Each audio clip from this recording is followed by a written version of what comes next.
आज आपण घरच्या घरी एकदम शुद्ध अशी खारीक पावडर बनवणार आहोत। मार्केटमधून आपण जेव्हा खारीक पावडर आणतो बऱ्याचदा मिक्सिंग असते किंवा कशा प्रकारच्या खारका वापरलेल्या आहेत ते आपल्याला माहित नसतं। तर त्याच्यासाठी मी इथे अर्धा किलो चॉकलेटी रंगाची खारीक घेतलेली आहे। दोन प्रकारच्या खारका असतात बघा, या प्रकारची चॉकलेटी रंगाची आणि एक थोडीशी पिवळसर रंगाची असते। तर ही जी चॉकलेटी रंगाची खारीक असते ती चवीला गोड असते आणि खायलाही चांगली लागते। तर सुरुवातीला आपल्याला एका कापडावर ही खारीक टाकायची आहे आणि व्यवस्थित पुसून घ्यायची। जेव्हा आपण बाजारातून ही खारीक आणतो याच्यावर बऱ्यापैकी धूळ असते, तर एखादा ओलसर कपड्याने किंवा कॉटनच्या कपड्याने याप्रमाणे आपल्याला खारीक व्यवस्थित पुसून घ्यायची, म्हणजे याच्यावरची जी धूळ वगैरे असते ती निघून जाते। त्याच्यानंतर आपल्याला गॅसवर कढई ठेवायची आहे आणि याच्यामध्ये आपल्याला खारका टाकायच्या आहेत। आपण ही खारीक वाळवणार नाहीये, थोडीशी गरम करून घेणार आहोत। तर गॅसची फ्लेम लो ठेवायची, लो फ्लेमवरच ही खारीक आपल्याला व्यवस्थित कडक करून घ्यायची आहे। जर गॅसची फ्लेम हाय ठेवली तर खारीक आहे ती जळू शकते आणि ती व्यवस्थित कडक होत नाही। त्याच्यासाठी आपल्याला एकदम लो फ्लेमवर ही खारीक आहे ती कडक करून घ्यायची आहे। मध्ये मध्ये याप्रमाणे आपल्याला हलवत राहायचे, म्हणजे खारीक आहे ती सगळ्या साईडनी एकसारखी व्यवस्थित कडक होते बघा। तर खारीक आपली कडक झालेली आहे। साधारण 5-6 मिनिट ही खारीक मी भाजून घेतलेली आहे। त्याच्यानंतर गॅसची फ्लेम आपल्याला बंद करायची आहे आणि ही खारीक आहे कढईमध्येच आपल्याला पूर्णपणे थंड करून घ्यायची, कारण कढई सुद्धा गरम आहे तर खारीक अजून थोडीशी जास्त कडक होते। याप्रमाणे पसरवून ठेवायची आहे आणि पूर्णपणे थंड करून घ्यायची आहे।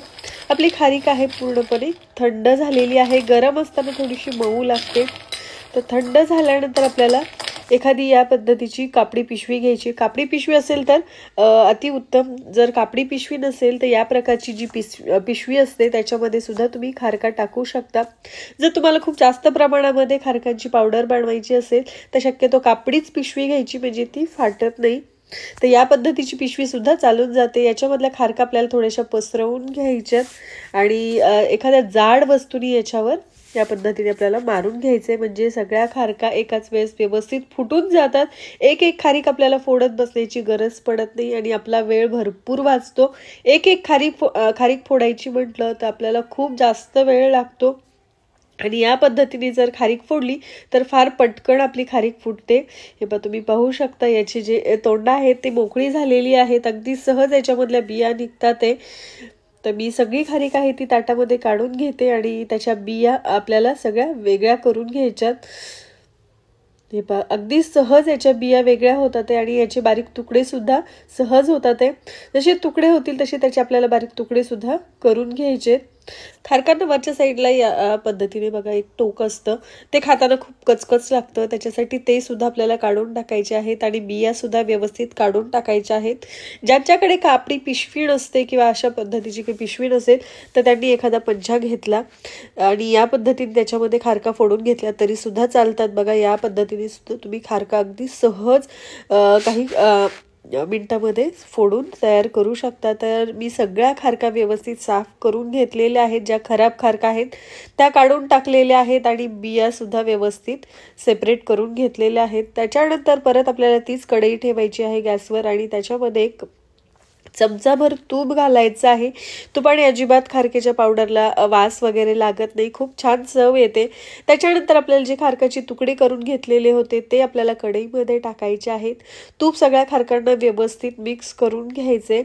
सगळं तूप सगळ्या खारकांना व्यवस्थित लागल्यानंतर आपण याच्यामधल्या अर्ध्या खारका काढून घेणार आहोत, म्हणजे कमी प्रमाणामध्ये कढईमध्ये खारका टाकल्या तर त्या व्यवस्थित कडक होतात।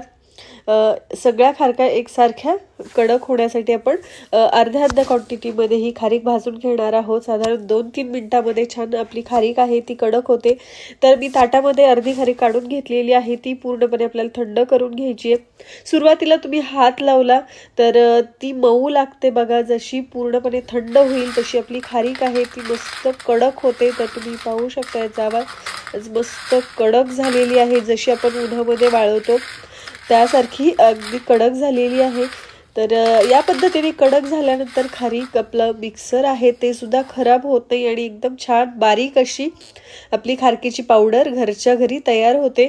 तर याच्यामधले अर्ध्या खारका घेऊन आपण याची पावडर तयार करून घेणार आहोत. अगदी सहज याची पावडर तयार झालेली आहे बघा आणि एकदम बारीक अशी याची पावडर तयार झालेली आहे. जेव्हा आपण मार्केटची पावडर आणतो त्याच्यामध्ये बऱ्याच मिक्सिंग असते किंवा खारकासुद्धा व्यवस्थित निवडलेल्या नसतात. त्याच्यामुळे कशा प्रकारची पावडर आहे ते आपल्याला माहीत नसतं. तर या पद्धतीने तुम्ही पाहू शकता की ती बारीक अशी पावडर आपली तयार झालेली आहे. तर ही पावडर तुम्ही एकदा बनवून 2 ते 3 महिन्यासाठी स्टोअर करू शकता आणि जेव्हा तुम्हाला लाडू बनवायचे आहेत तेव्हा ही खारीक पावडर तुम्ही त्याच्यामध्ये वापरू शकता.